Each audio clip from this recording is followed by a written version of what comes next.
I'm Kent Stewart, the Director of University Relations here at Fort Hays State, and I'm happy to welcome you all here this morning. We are honored and privileged to have with us this morning Dr. Mirta Martin, who is the Dean of the College of Business at Virginia State University. She is the second of the finalists for our presidential opening to visit with us here on campus.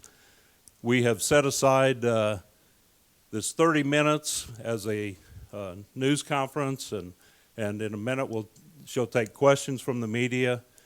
I was told by several of you at the last or after the last news conference that you couldn't hear the questions, which then made it very difficult for you to understand the answers. So I have this mic. I will bring it around. We will require you to use this mic when you ask the questions. So with that little bit of housekeeping out of the way, please join me in welcoming Dr. Martin. Thank you. There we go. Thank you. Thank you very much. It's wonderful to be here at Fort Hays. It's wonderful this morning to see some familiar faces of many of you who have had the privilege to meet over the past couple of days, as well as some new faces. So thank you. I'm thrilled to be part of a family. I feel right at home, given that we're all spousing our colors, our gold and our black. So thank you for your spirit, and thank you for your support for Fort Hays. I would like to introduce you to my husband, John Martin, who is with me today. John and I, just a little bit of background, met freshman week at Duke University. As we all know, as students and as faculty, when we first come into a place, we are hooked to each other's roommates. And I was hooked to my roommate and John to his, and they happened to be on the men's and women's gymnastics team. So they met. And we met. We started dating by Christmas, and 4 years later of dating, we got married a month after we graduated. John is from Virginia, and so we went to Virginia where we made our home. Very quickly, I was born in Cuba and escaped a communist regime looking for freedom via Spain with my grandmother and my sister. The rest of the family stayed behind. We were not able to get him out, and so we immigrated to the United States in an effort to get the family out. About the time I was getting ready to go to Duke, my mother and two brothers were able to leave. The rest of the family stayed behind and died in Cuba. My father's the only one who remains. The reason I share that with you is because it builds the foundation of why I am here. Family is critical to me. Family is important to me. My family was taken away from me, and what I've spent all my life trying to do is to look for family. And everywhere I've been, I've created a family. So you will hear me speak about family all the time. I will speak about the Fort Hays family, because that's what we are, and that's what under my presidency we will become and we will be. And I will carry the voices of the Fort Hays family into the region, into the state, into the nation, and into the world. My opportunity to be here with you, to get to know you over the past couple of days, has been because of education. We left with the clothes in our bag with not a penny. And when we came to this country, my grandmother used to say, hard work never killed anybody. And we did an awful lot of hard work, and we went to school full time, like many of you have done, like many of our students continue to do today. And I work full time. And that job was not as an allowance. That job was to put food on the table. That job was to buy the books when I went to school. That job was to go back home so that I could see my family, my grandmother, who was my family. And so my job now today, the reason that I'm here, is because this is my opportunity to pass it forward. This is my opportunity to create a pathway of a better tomorrow for our students. The future of this nation lies in the pursuit of academic excellence. My job as your president is to be able to lead decisively, to engender trust, to provide you with the resources to be excellent, for our students, to provide them with opportunities to be able to experience what the world is going to be like, to give them the foundation to be successful, to listen to your needs. I've been there, and I understand what it is to want and to long and to not have someone. So that's why, for me, it's about passing it forward. It's about creating that venue that has yet to be created. You know, we are in the midst of unprecedented changes in our world, in our nation, and certainly in the landscape of higher education. You know, but with unprecedented changes and with great challenges, great opportunities arise. And we at Fort Hays are positioned to seize the moment, to carpe diem. This is our time.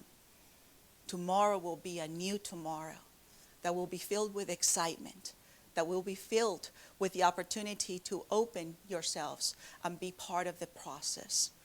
My career trajectory leads me quite naturally to Fort Hays.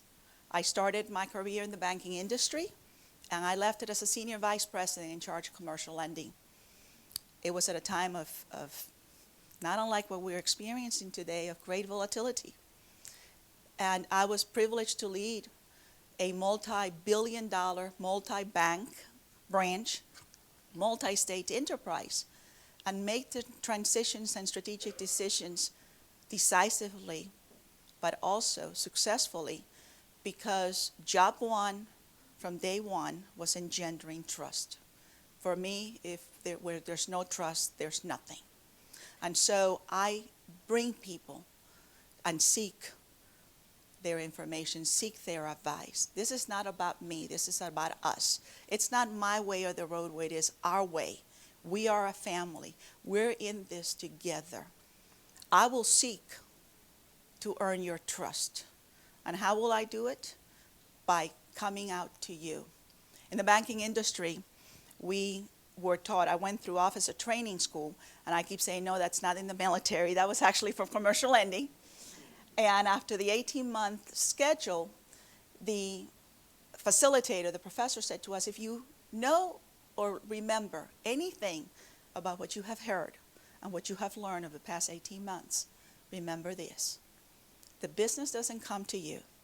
You come to the business, and when you're there, you ask for it. And so I've modeled my life after that. You know, I come to you. I want to get to know you as a person. I want you to get to know me as Mirta, as a person, not as a president in an ivory tower. I hire individuals, and I surround myself with individuals who complement my strengths, my abilities, my experiences. I don't want yes people. I want individuals that, because we have forged a culture of trust, they are willing and able to say, this is what is. Diversity for me is not gender or ethnicity. It's also diversity of thought. It's diversity of perception. It's diversity of experience. And it's that makes us great. You know, we have an incredible opportunity to take the next step, just like I did when I went from industry into academia, because my grandmother, who left Cuba with the clothes on her back, with not a penny to her name, always say, education is the one thing that no one can ever take away from you. And when we came to this country and we had nothing, going to college was not an option. I knew I had to get there, I just didn't know how. And it was because somebody saw in me potential and showed me the pathway that I'm before you today. And so I went to school, got my undergraduate degree, got married, started working, went back to school to get my master's. That took me about 6 years because I was working and I was climbing corporate, and some of the courses were not available. And so I'm very much in touch with the needs of non-traditional students who have to juggle diverging needs, but still seek to earn an education. From there, I continued and got my PhD, designed programs, went back into academia, and I was fortunate to be the architect behind the first fast-track executive MBA in the Commonwealth of Virginia. That fast track MBA is today a cash cow for that university. More importantly, it has touched more lives than I could have ever imagined. When I am asked to go and speak and be a keynote speaker in areas, in city halls, in conferences, and I talk about that executive MBA, invariably I'll have 2 or 3 people who come up to me and say, were it not for you, I wouldn't have my degree. That's impact. It's not about me. It's about passing it forward. You know, then in my current job, much of the plight of our students, much of your plight, is the fact that textbooks are expensive. You know, and how do you juggle an education? How do you juggle debt? How do you juggle your responsibilities? And you still have to pay for textbooks. So we designated and designed a curricula where we brought industry partners in, and they, with the faculty, created the curriculum that was specific, that was practical, that created a niche, that created a competitive advantage. We created social platforms so that students and faculty could communicate outside of the classroom and have discussions, kind of like a Facebook type of thing, where learning took place outside of the classroom. And learning was not just between the faculty and the student, but it was with the student, and then guided by the faculty. And then we reduced the cost by creating these digital textbooks where they're downloaded to your iPads or your smartphones. And they're in 2 modalities, which as professors, we know it's critical because we all learn differently. They're downloaded as text, but also as a learning, as an MP3 file so you can hear it. For me, pushing the envelope, innovation, entrepreneurship, that's the passion that I bring to Fort Hays, and that's why I'm uniquely qualified to be your president. I bring 2 worlds. The role of a president is to be a strategist, is to be the advocate for the institution, is to be your cheerleader, is to be your champion. That's what I've done all my life. That's what I believe in doing. It is to engender trust. It is to earn people's respect and confidence. That's what I want. That's what I've done all my life. We've got unique opportunities here. The world is really our oyster. When we were going to school, the world was small. By the time our students go into the world, it will be minute. Business is done just in time, and we need to be able to adapt. As professors, we need to create opportunities and learning and create knowledge, because our students are going into a world, into positions that do not yet exist. So we need to get them there. We need to dream. We need to dream big and work hard to get there. But through transparency, through collaboration, we will achieve that. I am a people person. I was talking this morning with a group, and I said to them, unless it's an emergency, do not schedule any meetings before 9 o'clock. Because it's going to take me at least an hour, if not an hour and a half, to get from my house to the office. Because I'm going to walk, and I'm going to stop, and I'm going to talk to students, and I'm going to talk to faculty, and I'm going to talk to staff. And I'm going to then go out into the world and talk to the community, and we need to be part of that community. We need to build bridges with the community. We need to bring him in. We need to become the economic engine for the area, for the region, for the state. And we can do that. And I'm going to be doing that because I want you to know me as Mirta, because I want you to bring me into your home as a family member. It is here that I want to have my home. It is here where my husband and I want to be with you. It is here that I know, the winds of Kansas brought me here. And this morning, the snow of Kansas wants to keep me here. So I guess it's a sign that I'm going to be here with y'all. But as I close, I really would like to thank you. This is an important process in the life of this college. It's an important process in the life of this community, of this university. And the fact that you're all together is prima facie evidence of your involvement, of this, your desire, of your care for the future of this place that we call home. And I thank you for the warm welcome. I visited here incognito twice. I got lost a lot, and a lot of people welcomed me with a smile and took me and answered questions. And it was 3 weeks ago that I started to know that this was a place that I could call home. And after spending 3 days with y'all, I know this is the place that will be home. You know, together, we can achieve great things. And together, as a family of Fort Hays, we will achieve great things. So, thank you very much. Thank you.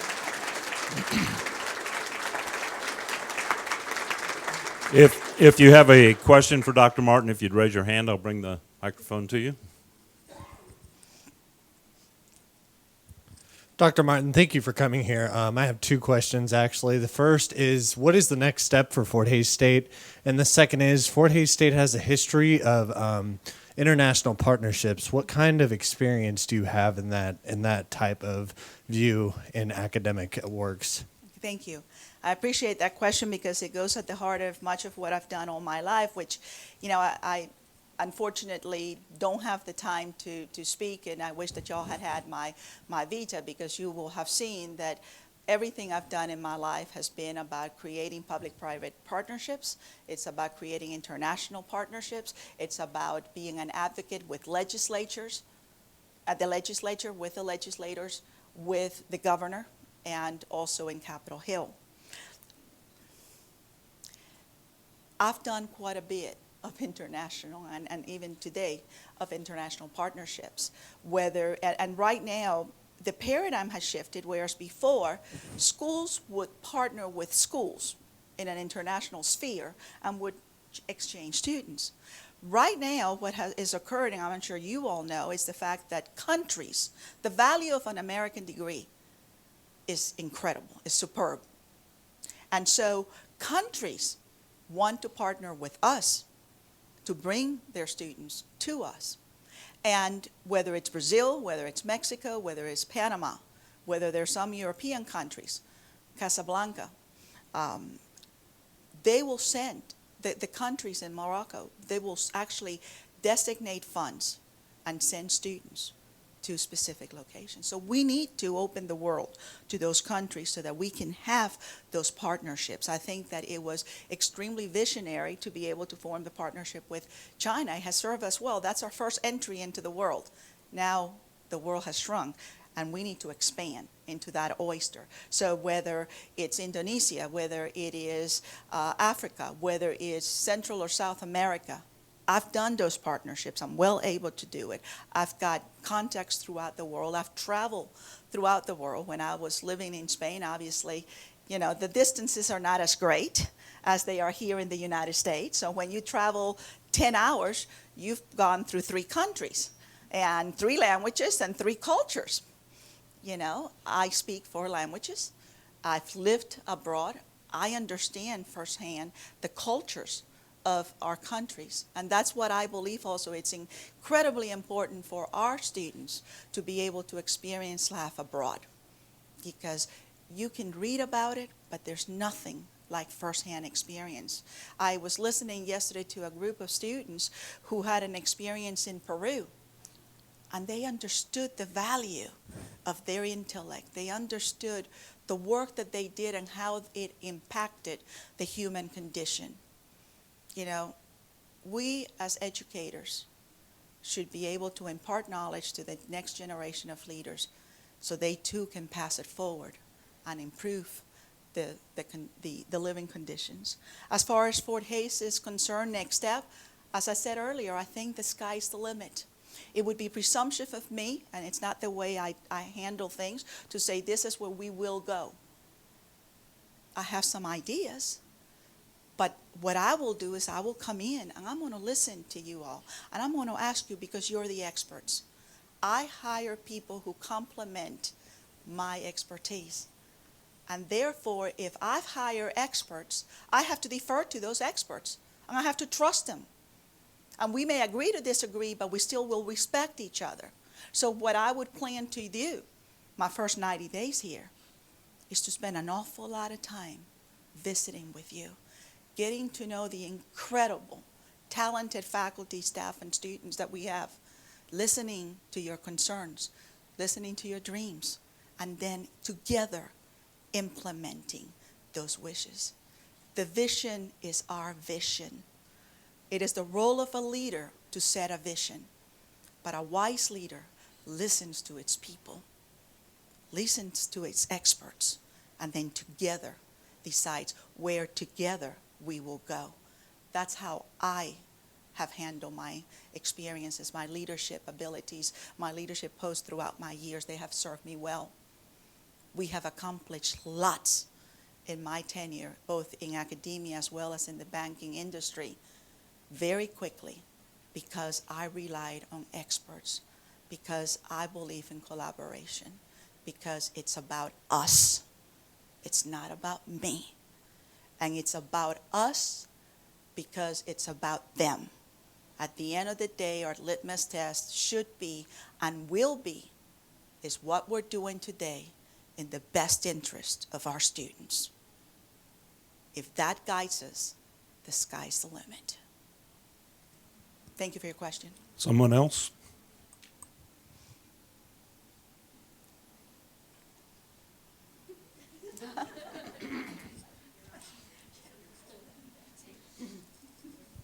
Thank you, Dr. Martin. Thank you. You mentioned that higher education is in a time of great change. I'd be interested in hearing from you what, relative to higher education, you've changed your mind about in the last 5 years. What I've changed my mind about. Well, there is massive work that showcase data explaining that the pursuit of the American dream has become elusive for many of us and for many of our children. 5 years ago, I believed that with hard work, the next generation of leaders would have a chance to be more educated than we were. Today, that's not the case. Most data show that unless we do something, the next generation of leaders in this country, it's going to be less educated than we are. And that's what I said earlier, that the future of this country and in the world lies in the pursuit of academic excellence. I'm also very concerned about the increasing costs of education because it limits the ability of our people, not just students, traditional students, because today non-traditional students, all individuals, are going to be going back and back to school for retooling, for updating, and really and truly, if we are true to lifelong learning, then we will continue to learn throughout. But when individuals have to take out large loans to go to college, and oftentimes those loans are the size, by the time they finish a 4-year degree, those loans are the size of a mortgage that maybe you and I had. As a parent of 2 children their age who are in college, I'm concerned. And that's why my job throughout my life with the legislative body, with the governor, with everybody, my job has been to carry a flag of advocacy on behalf of our students, of our future, and advocating for an affordable and accessible education, but one that is also successful. It's no longer getting them here, it's getting them to cross the line and to have as little debt as possible so that they can continue on to graduate school. Many of us know that the terminal degree is no longer the end. It's now a postdoc. So imagine you've got 10, 12, 15 years of debt, you'll never be able to own a home. I am committed to keeping tuition down. I'm committed. I've been an executive vice president for institutional advancement, so I know not only how to be an advocate, an astute politician with legislators, but I'm also quite able and enjoy what I call friends raising, bringing investment into the college. That's critical. The 21st century president, it's going to have to bring in the additional sources of income from donors. And I believe that if you tap into an investor's heart and recognize their passion and unite that passion with a student, with a faculty, with a staff, we'll make them lifelong investors. They'll be part of our college and they'll come back, you know. So that's what has changed. And that's what I'm committed then to changing back, because everyone deserves access to education that is affordable, that is high quality, okay? And they need to be able to have access to that American dream that I came for, and that I am a visual representation of what can be achieved. Thank you. The search committee is not very merciful because the next session scheduled for Dr. Martin is in about 3 minutes. But let's go ahead and squeeze in one more question at least. So if we could see if anyone has a question. All right. Hi, Dr. Martin. Hello. Demographics in West Kansas is changing. We have more and more Hispanic population. Their children are the first, if they choose to go to universities. How having the first Hispanic president of Fort Hays State University would help us attract more We'll Hispanic make population? history. We will make history. You know, it's interesting because much of what I've done in my life, and people laugh, I say to people, I like being first. You know, great challenges provide us with great opportunities, and great opportunities afford us the opportunity to be first. And it's great to be first, not unlike, you know, being first to market. Everybody else is a copycat, but the first one is the market. And I was the first Hispanic dean in the Commonwealth of Virginia, and it made history. So here at Fort Hays, it will make history. More importantly, I think what it is the fact that I am the face of the future. Okay? And we've got to be able to reach out to underrepresented minorities. And I think that Fort Hays is uniquely positioned to do that, because as a family, people come when there is a family atmosphere. You know, it took everything I had to get my grandmother to let me go away to Duke, because it's just not done. Who is going to look after her? But the minute she found somebody and said, she's your responsibility, and she trusted that person, even though it was not in my major, she allowed us to go. And that trust begets trust, you know. And those students are our greatest ambassadors, because when one comes, the rest will follow. When a parent feels, whether it's Hispanic, whether it's Chinese, whether it's Brazilian, if that parent believes in their heart that their children are going to be cared for and nurtured like they are their own, they will give them the wins, because they already have the roots. And that's where we can be the beneficiary of those wins. And we need to reach out to the community. I've got people calling me. We were driving here, my husband can tell you, and I received a phone call from a parent saying, your name was given to me, and we want to come to Virginia. We're not coming to your school, but we want to come to Virginia. And we wanted to make sure that I wanted to meet you because we're Hispanic, or we're this, or we're that, or we understood that, you know, I had some Spanish from Spain. It creates that pipeline, you know. I've said it. You will hear me say it over and over and over again. For me, it's about trust. Where there is trust, everything is available, everything is achievable, everything is possible. And with that trust, we will grow. We will create pipelines from the Hispanic population in Kansas, from the nation, from the world. We will attract individuals who believe in our way of life because it's laden with trust, with familial values, and we will hold true to those values, always, always, always expecting excellence. Thank you, Another Dr. question? Martin. Thank you. Thank you all for being here. Thank you. Thank you. Thank you. I look forward to getting to know each and every one of you on a personal basis very soon. Thank you.